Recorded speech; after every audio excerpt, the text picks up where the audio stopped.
Prabowo sebenarnya tidak merdeka untuk menentukan langkah-langkah. Misalnya Prabowo pernah mengatakan untuk menunda anggaran IKN begitu ya. Tiba-tiba kemarin muncul hampir lebih dari 10 triliun. Sudah dibuka lagi. Dibuka lagi pintu untuk anggaran IKN. Itu kan kenapa?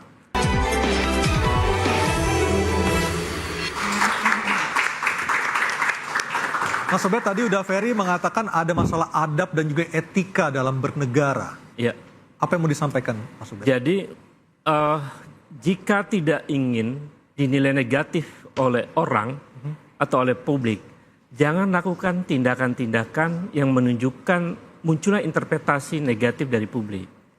Itu pesan etik tuh. Kalau ditanyakan apa parameter dan sumber dari adab adalah etika dan moral. Etika dan moral itu adalah hal-hal yang tentang baik dan buruk. Tentang hal yang sifatnya normatif yang luhur. Dari situ kemudian kita bertanya, apakah baik seorang mantan presiden masih menerima pimpinan Polri misalnya? Apakah baik seorang mantan presiden masih menerima para menteri yang sedang berkuasa lalu menyebut dirinya sebagai bos? Apakah baik misalnya banyak pesan-pesan yang menunjukkan bahwa dia masih intervensi? Bahkan sering upaya-upaya itu dilakukan di beberapa tempat. Dan apakah baik misalnya dia masih seolah-olah jadi presiden berkunjung ke pasar itu, atau kemudian ketemu dengan orang-orang. Sebetulnya tidak banyak sih orang mencintai, saya lihat. Banyak penuh dengan rekayasa itu ya. Jadi banyak pencitraan-pencitraan yang dilakukan yang tidak natural. Artinya semua ini by design? Iya. Karena itu menurut saya ini perlu diingatkan. Jadi saya kira kita mesti terbuka kepada publik bahwa mantan presiden itu memerlukan sikap etik untuk menjadi contoh bagaimana mantan presiden selayaknya berperilaku. Ya mungkin kita sepakat bahwa mantan presiden itu harus memposisikan diri sebagai negarawan. Negarawan itu sumber etik dari perilaku presiden sesudahnya. Sehingga dia bisa menjadi panduan. Tapi kalau kemudian perilakunya sudah mengabaikan hal-hal etik, yang sifatnya adab, menurut saya ini bencana juga sebetulnya bagi generasi sesudahnya untuk melangkah tuh jadi seperti Prabowo sebenarnya tidak merdeka untuk menentukan langkah-langkah. Misalnya Prabowo pernah mengatakan untuk menunda anggaran IKN begitu ya. Tiba-tiba kemarin muncul hampir lebih dari 10 triliun. Sudah dibuka lagi. Dibuka lagi pintu untuk anggaran IKN. Itu kan kenapa? Jadi ketika Prabowo bersilaturahmi dengan Megawati, Jokowi seperti melakukan konsolidasi. Jadi ini ada apa? Jadi perilaku-perilaku itu yang menimbulkan interpretasi. Kalau tidak mau diinterpretasi negatif, ya jangan lakukan itu. Kan sesederhana itu. Saya punya poin tambahan, angka-angka ya. Dari 5 bulan berkuasa, pertemuan Presiden Joko Widodo dan Pak Prabowo itu kebanyakan. Lebih dari 5 kali pertemuan, bayangkan. Kalau kita lihat catatan dengan mantan presiden yang lain, berapa kali pertemuan? Mungkin cuma lebaran doang ketemu. Ya, dan di titik ini kita bisa melihat bahwa ada upaya membangun intervensi yang tidak bagus. Padahal tugas mantan presiden yang mendukung presiden adalah memastikan dia punya ruang besar ya. Jangan tiap hari mau bertemu presiden. Masa ada mantan presiden mau bertemu tiap bulan sekali? Ini yang dilakukan oleh Presiden Joko Widodo yang menurut saya tidak sehat. Maka kelakuannya diadab. Kalau mau tarik ke konstitusi, sudah dilanggar pasal 17, dilanggar pasal 30, di mana bos dari institusi-institusi ini hanya satu, yaitu Pak Prabowo. Tidak lain, tidak bukan. Oke, Bang Freddy. Ada yang dilanggar secara konstitusi juga? Gak ada yang dilanggar. Kita ini suka melebih-lebihkan seperti yang saya bilang tadi. Tapi kan kita bisa lihat, ini saya bilang narasi-narasi seperti ini akan terus dibangun oleh orang-orang yang itu-itu saja. Yang itu-itu meskipun saja secara apa? fakta Anda tidak bisa memungkiri juga kan Bang Freddy? Yang itu-itu saja apa? Ya, yang tidak suka kepada Pak Jokowi, yang tidak suka hubungan baik Pak Jokowi dengan Pak Prabowo. Udahlah, kita fokus saja kepada pemerintahan Pak Prabowo ini. Kita lihat apa programnya.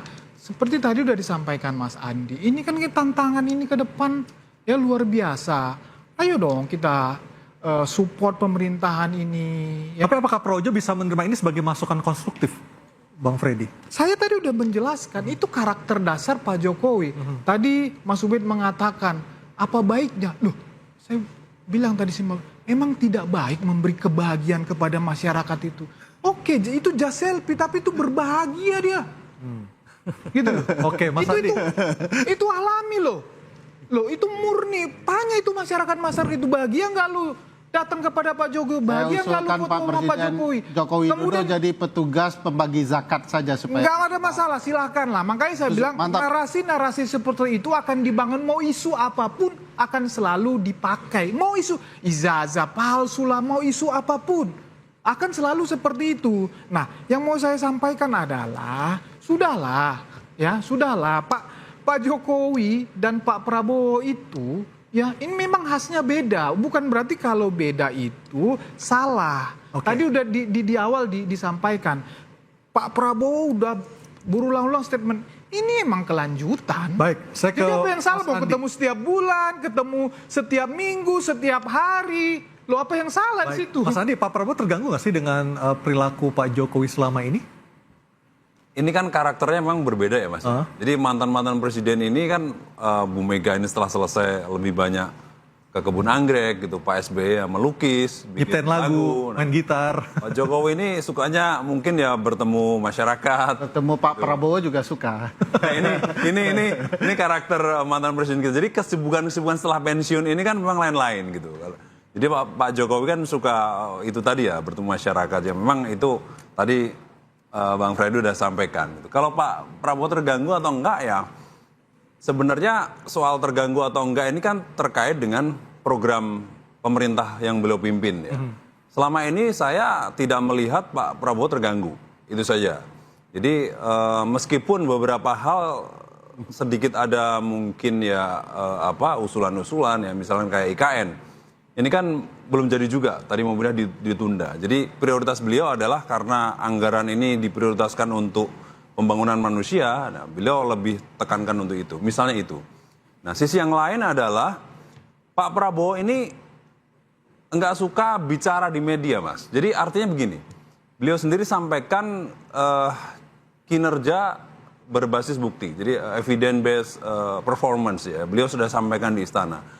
Jadi misalnya nih kayak MBG, peluncuran pertama kali perdana, beliau nggak turun di sekolah, malah Pak Gibran yang Pak Wapres yang ke sekolah. Bukankah itu bisa diartikan ini memberikan panggung ya kepada yang ya, nanti mungkin jadi contohnya kompetitor misalnya ya? kejaksaan, sekarang udah mulai kinerjanya mulai bagus, mulai sikat-sikat kejahatan, ya kolega di penegak hukum, hakim pun disikat sama kejaksaan. Beliau nggak perlu tampil gitu, meskipun di awal-awal sudah dikumpulkan. Tidak hanya jaksa agung saja, jaksa muda pun tuh. Jadi mereka pimpin sendiri, ya tapi kan nggak perlu. Makanya itu dia. Jadi Pak Prabowo ini, maka Pak Prabowo itu yang sampaikan. Keberhasilan itu ada sumbangsi Pak Jokowi dalam hal apa dia pernah bicara soal upaya pemberantasan korupsi yang sudah keras itu. Maka itu, usulan maka itu tidak. Itu kerja pribadi Pak Prabowo atau memang usulan dari Pak Jokowi? ya kerja Pak Prabowo sebagai presiden. Udah berarti tidak perlu lagi Pak Jokowi. Jadi itu yang saya mau katakan. Artinya Pak Prabowo ini adalah tetap beliau memimpin pemerintahan dengan mandiri, tidak ada intervensi dari pihak lain, tidak ada intervensi dari pihak lain gitu. Itu dipastikan benar ya? Saya pastikan demikian. Tapi Karena Pak sering Prabowo bertemu ya. ini, Tapi sering bertemu. ya sering bertemu kan mungkin itu tadi ya, karena mohon bertemu masa ditolak Saudara sebagai Mas mantan Andi, presiden. Kalau saya tanya apakah Kalaupun ini Bu mengganggu, Mega pasti minta ketemu Mas Andi pun tidak pasti bilang akan diterima. terganggu. Pak SBY Tapi mau bertemu faktanya, pun mana akan ada diterima. Nahkoda diikut Gitu. campuri oleh mantan nahkoda. Nggak ada Perahu intervensi. bisa kacau. Nggak Tapi dicampur tiap tangan. hari gitu ya. Sampai sekarang Jujur pun nggak saja ada ini bukti kesempatan. bahwa Jauh-jauh presiden lah projo, sekarang sedang memimpin ini diintervensi oleh pihak lain. Itu saya pastikan nggak ada, Mas. Ya. Contoh banyak sekali. Misalnya konsultan-konsultan politik udah tobat itu. Dari dulu menasihat ini nggak bisa. Jadi karena dia ini otentik. Dulu waktu kampanye 2014, maaf nih Pak Jokowi suruh pakai Innova, Pak JK Pak Innova. Beliau disarankan Pak suruh pakai Innova. Wah, nggak. Saya udah terbiasa pakai Lexus. Iya. Ngapain harus mengubah kayak gitu? Ya, karena Pak Itu Jokowi namanya pencitraan. berpura-pura gitu. Jadi sekarang harus Otentik saja. Itu poin bagus, Mas apa Andi. yang disampaikan Pak Karena Prabowo, Pak Jokowi program sering apa pakai yang Innova kampanye, disampaikan, ya tapi itu aja, setelah jalan aja. selesai ketemu Pak Prabowo pakai BMW.